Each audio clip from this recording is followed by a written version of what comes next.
My name is Julie Capivari, and I work on the Nature for Development team, led by Jamie. And my main job is to support Learning for Nature. Learning for Nature is an e-learning platform that has about 18,000 users and almost 90 e-learning opportunities. Learning for Nature hosts massive open online courses, self-paced courses, private course rooms, webinars, podcasts, and finally, Google Earth Stories. And they are all, thank you for putting that in the chat, Jamie. That is our website. All of our offerings are geared towards policymakers and practitioners, typically in biodiversity conservation, but really anyone can benefit from the opportunities on Learning for Nature. And so every month in the past 6 months so far, Learning for Nature has created a Google Earth story. This is the Learning for Nature website, and these are the 6 Google Earth stories that we put together so far. Each one of these has featured Equator Prize winners from the Equator Initiative that share a common theme or common nature-based solution. And this one was about Indigenous land conservation. This one was about solar power. This one was actually very special because we created this with Google. It was actually created by Google to feature Equator Prize winners that were women-led. This one was on agroforestry, this one was deforestation, and then finally the one that I'm going to feature today as an example is on beekeeping. So what exactly is a Google Earth story? You're probably wondering. Here is an example. In order to go into these projects, I'm going to present here and then I'll show you how to get to this page and create your own right after presenting this.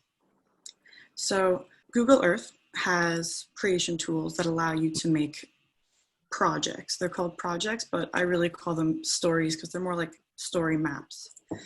This is how you can make your projects interactive and provide a lot of context, a lot of details to them. And you can create a story map about really any place on Earth and on any subject. For instance, you can plan a cross-country trip, you can map your favorite restaurants, or you can map your commute to work, but I know that's not really relevant anymore because most of us are working from home now.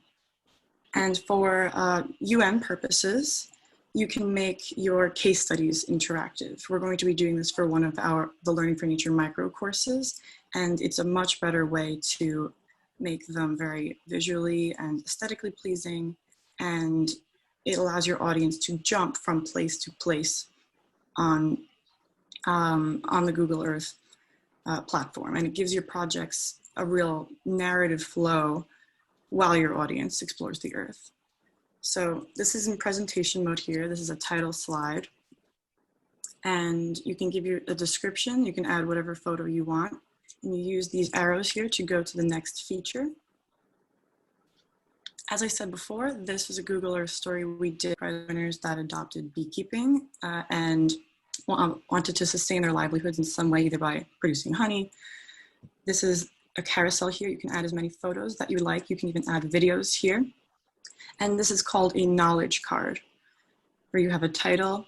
I usually like to add the location in the text, and then you can add a little tidbit of information about each feature you'd like to include.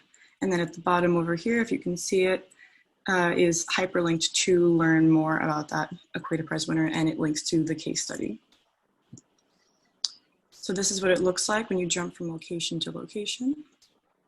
And to plan this out, I usually don't dive right in to Google Earth. I usually plan these things out in a Google Doc first. And so this is what my Google Doc looks like, or sorry, Google Sheet. Everything's Google compatible here, luckily. And this is where I planned out the title description. As you saw before in the first title slide, each Equator Prize winner, each of these is a feature in Google Earth. The description for the knowledge card, the location that goes above the description, the year so that I could explain which Equator Prize winner it was during which year, the link so that I could link to the case study. And then finally, we have all of our Equator Prize winners' photos in a Flickr album. And this is really, really nice to have them already online, because I will show you soon that you can add a URL to upload the photo instead of manually uploading the files from your computer. So let's move on and create our own Google Earth story.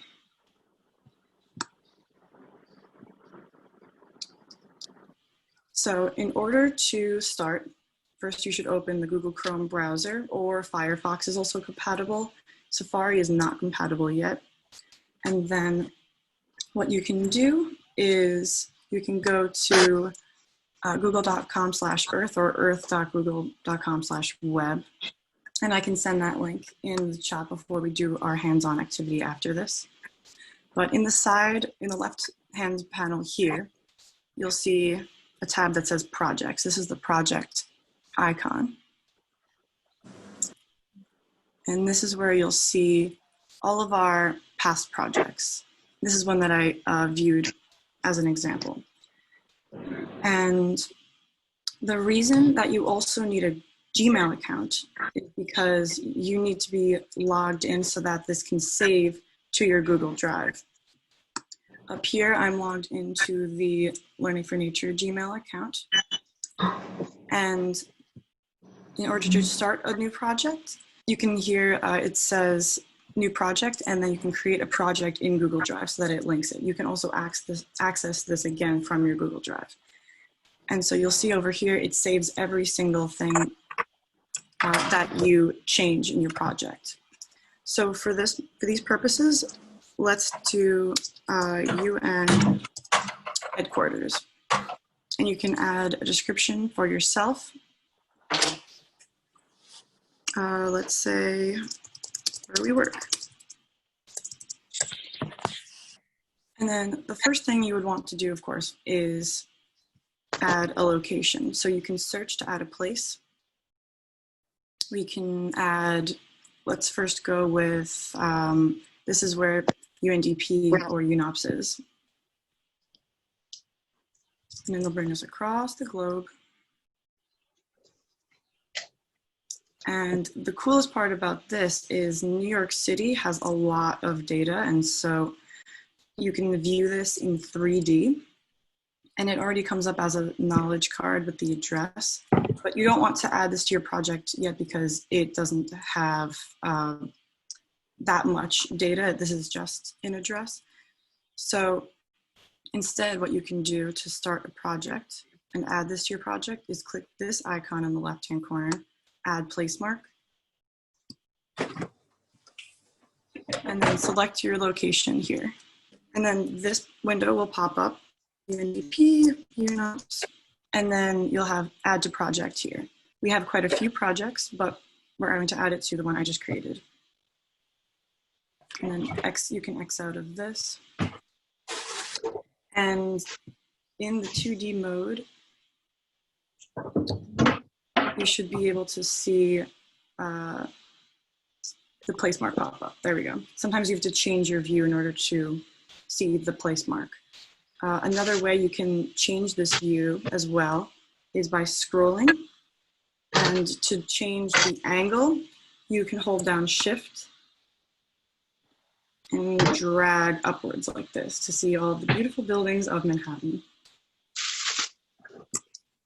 But let's go back into 2D mode for a moment. And so what I'll show you in this project here is how to create, this is how to create your first placemark.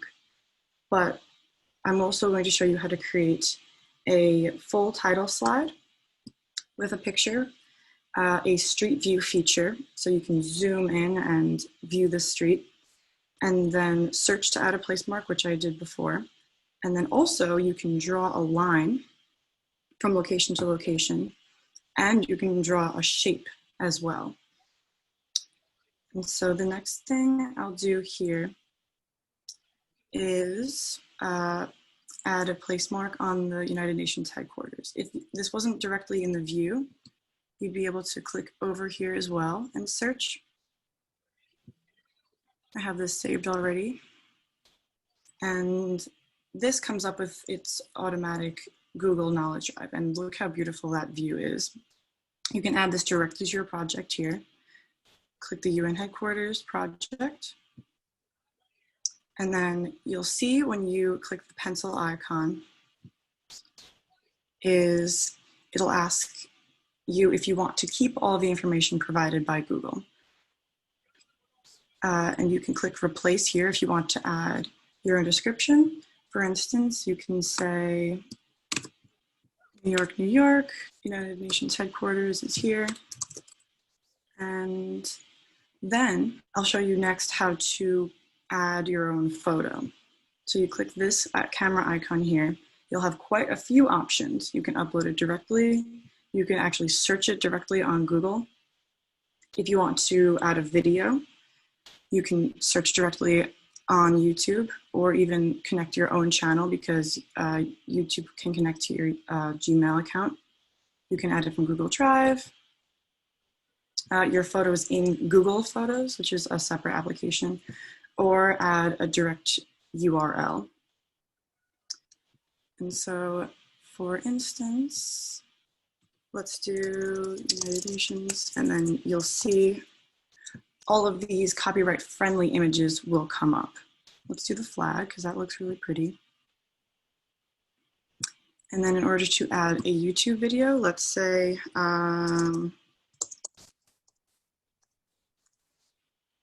let's see if there's any nice videos that could come up there at the Climate Action Summit.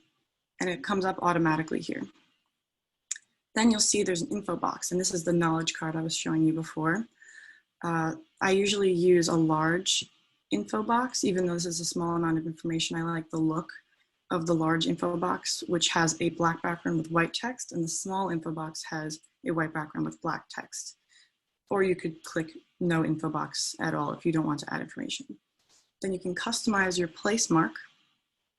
You can, for instance, make the UN a historic building. You can change the color of your placemark. You can do, let's do UN blue, for instance. If you have the hex color, which you can very easily Google to find that, and then that blue will come up. So let's preview it for a moment. We move on. I like to capture this view. And so in order to make this a street view, you can shift and then you see the place mark comes up here. But to make it street view, you can click the Google Earth pegman here and drag and drop him to a vista point on top of here. Hopefully the one that I want will come up. Sometimes this review doesn't come up, but it looks like it'll work. There we go. This is exactly what I wanted. And so look at that. Beautiful, perfect view.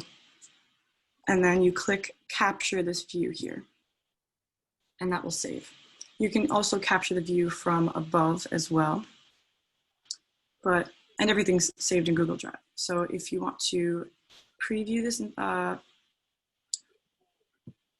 this presentation for a moment, it'll first go to UNDP, UNOPS, and show over here. You might have to zoom out to find the place mark. There we go.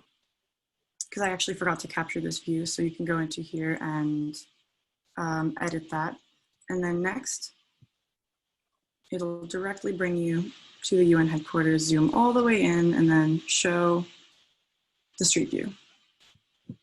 Are there any questions so far? I know this is a lot of information. Okay. Julie? Yes? Yeah, I would like to understand whether, is it not too dangerous to mention the exact place where we are working? That's a good question. You don't have to put an exact area if you don't want to. I'll actually show you next that you can create a shape around a broad area if you don't want an exact pinpoint. But for the most part, all of this data is available on Google Earth to find. For example, if you search United Nations headquarters, it'll come up. So it's really your preference. For the Equator Prize winners, we don't usually have their precise location because they are usually scattered over a wide area. So we'll usually put a pinpoint in the middle to represent that wide area that they are located. The next thing I'll show you is how to connect these two places. And so what you can do next is, if you have a good view of both UNDP, UNOPS, and the UN building, you can click this button down here, draw a line or a shape, and you can click your starting point. Let's say we're going from UNDP and we want to go all the way to the UN building. So you have to click every time you change a direction, walk down the street. Let's say you go straight to the building here, and then you press enter to save that, and it'll come up as a new feature. So let's say, let's call this walk. And then you could see over here, it'll come up, and you want to put that in between UNDP and the UN headquarters. Use the pencil icon to change the color, the width. You can add a description. And then that'll be a separate feature. Then the next thing I'll show you is how to add a title slide. You click new feature and then full screen slide. And then this is going to be this should probably be the first slide that comes up here. So it'll be the same information we put in before. And add as much information as you like. Add a background. I'm just going to add this blue for now. And then you'll see the full screen slide here. And I'm going to drag this to the front. And then the next thing will be how to create a shape. And this one's a little tricky, but let's go to the lake in Central Park, for example.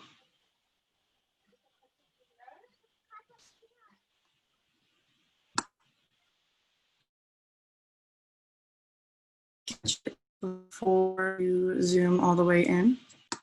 Now we're in Central Park, and you could ignore this suggested knowledge card for now because we were just using it to search for the place. And then to create a shape, you do the same thing that you do to create a line by clicking draw line or shape here, but you have to connect the line. So let's start here, for instance, go all the way around the lake. Not the best job here, but you go all the way around and then you connect it back with your starting point. And that creates a separate feature.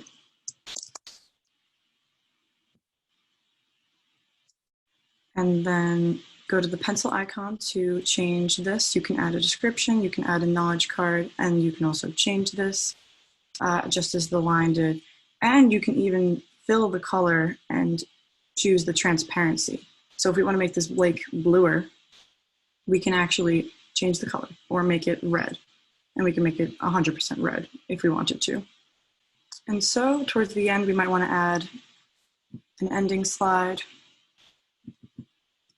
The end, add the same blue, and then let's present it. So you can add a photo here in this background to make it more pretty. We'll zoom in all the way to UNOPS and then show you how to get from UNDP to the UN, and then we'll go to the next one, zoom into the street view as I showed before, and then it'll bring us to the lake where we have our shape. And since I didn't add any information, it didn't come up with a knowledge card, but you can add a separate pinpoint here and add information to give context to your lake. And then the end. There's a couple other things we could do. For instance, in the description here, we can hyperlink whatever we want. So for example, if we want to hyperlink the United Nations website, you can click this button here, create a link, and you can add the link here, or you can link to a separate feature within your Google Earth story. So for example, we can link to our UNDP feature if we wanted to, and it'll come up in blue. So I believe that is everything I wanted to show you today. Before we move on to the hands-on part of the webinar, does anyone have any questions about a lot of this information? And also, in order to share your project, you can copy this link after clicking present, and then you can copy this here. Hi, Julie. Mm-hmm. I'm curious as to how often you use all these features on the left hand area. Are there, I just am curious as to if those are really what you commonly use, or if you mostly just focus on finding each location and moving between them. Yes, I normally will just use each location and move between them. I don't normally add a line. For the most part, we will use just a surface level place mark, such as this. And then what we'll emphasize mostly is all the information in the knowledge card, as I showed in the beekeeping Google Earth story. I just wanted to show every single feature you could possibly do if that's something you would like to do. Yeah, absolutely. Thank you. Of course, it's very sure. helpful. Thank you. There's a question from Diego. Oh, sorry, are we raising our hands? So yes, for on Google Chrome, you don't need any special plugin or anything. You can I'll actually add the link to Google Earth right now so that you can try it out on your own computer. And if you'd like to join the hands-on section of the training, you can go to that link and let me know if it works in your browser. It does take up a lot of RAM, and so you'll hear your computer probably working overdrive when you run Google Earth. Okay, great. It works perfectly. Now what I would like to do is ask all of you to try to create your own story, and then in maybe about 5 minutes or so, we could have someone share a story if they're comfortable. You can create a story on any subject and add whatever photos you'd like. And you can ask me questions as you go through and do this. So we'll stay on the line and you can try that out. I don't think And Julie, I'd also encourage others to, if you might want to put a couple of links for the different photo stories so that people can also get inspiration if they just want to see it in action. That's a good idea, yeah. I can add more of our Google Earth stories. I can also add a really interesting Google, I think, tour guide story that I found really compelling that uses 3D view really well. So I have a question. I'm on the site that you just sent, and I'm not sure what you click to create a new, this says the Ngong Forest Sanctuary or something. How do you actually create, what do you click to start a new project? So you can go, do you see the left hand panel where you have different icons? Maybe you could do a screen share. Okay, sure.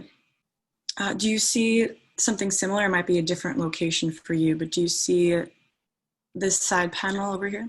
Yep. Okay, great. So it'll be 1, 2, 3, 4, 5, the fifth one down. This is the projects. Oh, great. Okay. Thank you. You found it? Great. Yeah, new project. Sorry, yes. Yeah, and then new project. And then if you're logged into your Gmail, it'll show up automatically. It's actually great because you can go directly into your Gmail and see that it's one of the first things that comes up when you make a new project too. Very cool. And if you're not logged into Gmail, it will prompt you to add your Gmail account. Yes, that's true. Thanks, Ava. So these are some of the other stories that we've created so far. This one was on deforestation. This is just for inspiration. You can go ahead and continue to make your own story in the background. Yeah, I'd love to see by show of hands who's willing to, or who's plans to play around with the tools and create their own their own story. You can also put it in the chat if you'd like. Yeah.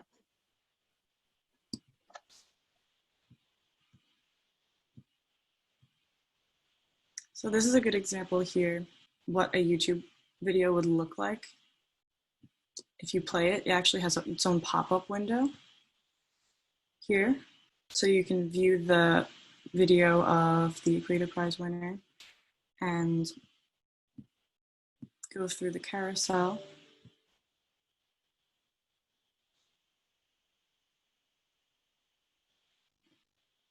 So yeah, to answer Leia's question, the majority of the time we're usually just doing place marks. We don't usually do the whole shape or line, especially because a lot of our Creative Prize winners are scattered across the world. But that, I think, is more fun for a more local project. For example, the one that we did in just Manhattan. So I think in about 2 minutes, I'll ask someone to share the little project that they created, if anyone would like to share. In the meantime, I'd love to hear of those of you who are thinking about doing this for a UNDP project, what some of your ideas are or some of the stories you might be interested in telling. I agree. I think this is a very, very powerful tool for showing case studies. I would like to know a lot of other ideas, though. I'm going to stop the share for a second. Really quick question. So the first one is pretty straightforward, but going from one to the other, creating the new ones, you essentially just look them up in the search function. Yes, you can either add a place mark manually if you already have the location, or you could go directly into your project. You could click new feature, and then it'll have you, there's an option to search to add a place mark. Do you see that, Viva? I think I'm due. It's impressive. I was trying to follow your example of taking the view from the roof in an ecotouristic park, but unfortunately I ended up so close. I'm just stuck on a couple of trees. That's true. Sometimes when you use the street view, it doesn't give you the optimal street view. You have to search around to find the right one. There's a really cool one over here in Jane Goodall's presentation, which Google uses as an example. I think it might be this one where they do a really good street view. Let's see if I can find it real quick. And then I'll show you. Right, yes, it is. So I'll share my screen for a second because I think this is a really good example of a street view. You see here that they actually found a location where there were exactly monkeys.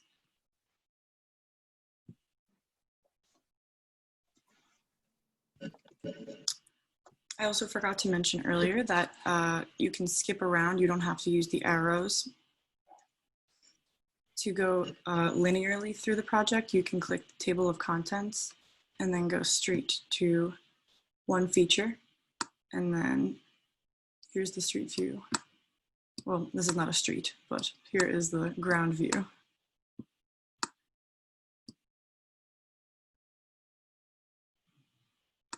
You'll also notice in this corner over here that you can change cardinal direction. If you click it, it'll always point to north.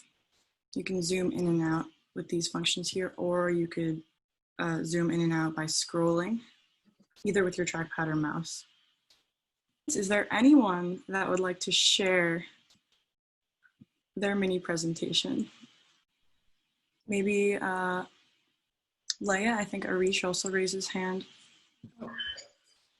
Oh, well, my hand raising was for something else, but I will definitely show you the very exciting Google story that has been created. Very skillful. Let me go back. All right, 1 second. Thank you. I don't mean to single you out. Would I share my screen or would I? Yes, I can allow you to share your screen. Does it work? It says Actually, all yeah. participants can share. Great. All right. So it's of where I live, because, you know. That's great. It really only has like 3 slides. Oh, That's look, all right. there's a park. And then I can click in, oh, look, that's where my house is. This isn't quite as high quality as what we have going on over there with the really exciting beekeeping stuff, but one day. And then I have Marymount High School, which is where I went to high school. And that's it, folks. I'm sure somebody else probably has a much more exciting one, but I'm glad I was able to share. Thank you so much. I appreciate that. Julie, quick question. Mm-hmm. How did you add those additional slides? For example, the end slide or the beginning. I'm playing around with it. I have my points on the map, but I'm trying to get back to adding that additional content. Can you see my screen? Yes. So right in the new feature, you'll have a few options here. Okay, it's in the new feature. Yeah, so you can click full screen slide, and then that's how you can add an ending slide or a title slide. And then I suggest adding a photo to make it look nicer. Let's do, this doesn't have to do with the presentation, but I thought it would look pretty. And then you can present it here. Also, did you notice that it's different if you click directly on the title, it'll bring you to presentation mode. But if you click the pencil, that's how you edit. You can also hide features by clicking the eye, and you can delete features. And then Victoria suggested before showing again how you can rearrange these so that it's not set in stone in a linear fashion. Great, thank you. I really like the idea of making a marine protected area, as Gabriel suggested. Julie, if I just may add something. Please, yeah. Something that we learned when we were working with Google on the Voyager story that I don't think is very intuitive is the closer your place marks are to each other, the slower the map will move. So if you're, for example, when we're traveling the map from one equator prize winner to another, we place them in order that places them further away from each other. So when the Earth spins, it spins faster. It makes it more, more interactive. Makes it look more interactive. That's a very good point. I actually didn't, I think I noticed that, but yeah, I didn't think about mentioning that. It makes sense that you'd need to go faster going across the globe, right? Right, exactly. Thanks so much, Victoria. That's a very good point. Is there anything else that anyone has noticed or is curious about? It does take some getting used to this program. Julie, I'm curious about the Voyager function here. Oh yeah, so Victoria, you might be able to explain that better, but based on my impression, Voyager is Google created Google Earth stories or projects. And we can actually go to the Women on the Front Lines of Conservation to show you how it's a little different. You can see that it's a little bit, there's a little bit more, I think there's a little bit more functions that they offer. So let's go straight to this. Again, this is on Learning for Nature here. You can click this, and then this is the Voyager story that our team created with Google. There we go. So you see how it's a little different. It has let's go instead of present on the side. It has the UNDP logo. So it looks very similar, but of course a little different. For example, the arrow's over here, UNDP logo is over here.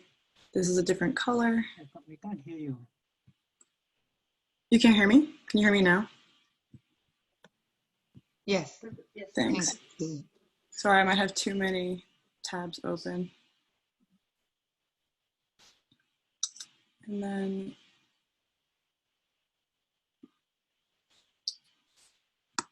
actually, I'm not sure what this button does. Does not actually? I wanted to ask: does another person want to present their project? You can see it comes. The photos carousel can be in full slide here too. I could do a really rudimentary, embarrassingly simple 2-slide, but it's fun to learn. So that'd be great, Jamie. Please. That'd be great. All right. So I'll share my screen, and I have 2 slides, and this is my home, and there's a fern from the garden. That's pretty much my 2-slide, but I'm really excited to explore this, and what I'm really excited about is how you could use this. There's our garden and our solar installation, how you could use this to tell a compelling narrative, a story in sequence about something that happened, or a place, or a project, or showing a time series of results. There's so many ways that you could use a photo story. So I'm really grateful, Julie, and also with Vika's leadership to give us this demo. Thank you. Thanks so much, Jamie. That was really great. And yes, thank you so much for Victoria for showing us this platform. She used to work at Google, and so she is really fluent in all Google applications.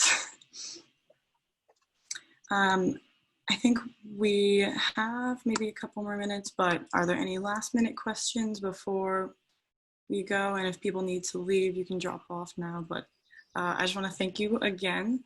This was such a great turnout, and I really appreciate everyone coming this morning and waking up pretty early to learn about Google Earth creation tools. Hi, And Julie. so, please. Sorry, go ahead. This is Arish from UNDP Pakistan. I was just curious that we have a very big portfolio of environment and climate change here in Pakistan, but our work is quite scattered. Like we work in the mountains. Most of the areas are not that accessible from the Google Earth point of view.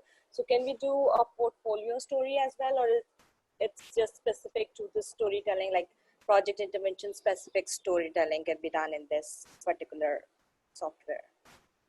Could you explain what you mean by portfolio? Like we have more than 10 projects running in a particular region. And if we want to show the collective impact of all the interventions on that particular community, then can we do that as well, or it has to be project specific in this regard?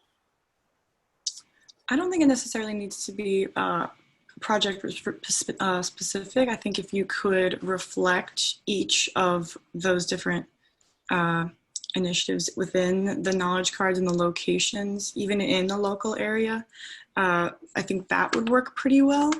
And also Google Earth luckily has a lot of data globally. Of course, when you zoom in, there might be less data that's relevant, but I think it sounds like you would be able to do something like this. It really just depends on if you think the context of a map works really well with that kind of portfolio. Does that answer your question? Yes, I'll write to you if I have more observations and concerns. Yeah, please. Yeah, please email me. Thank you. Of course. Well, thanks everyone for joining. And if you have any follow-up questions, our team is ready to help. And if you have any roadblocks, Julie is happy to help you. And we look forward to seeing the stories that you create. So thanks everyone. Thank you all Thanks so much. to Julie. Yeah. And thank you, Jamie. I appreciate you putting this together.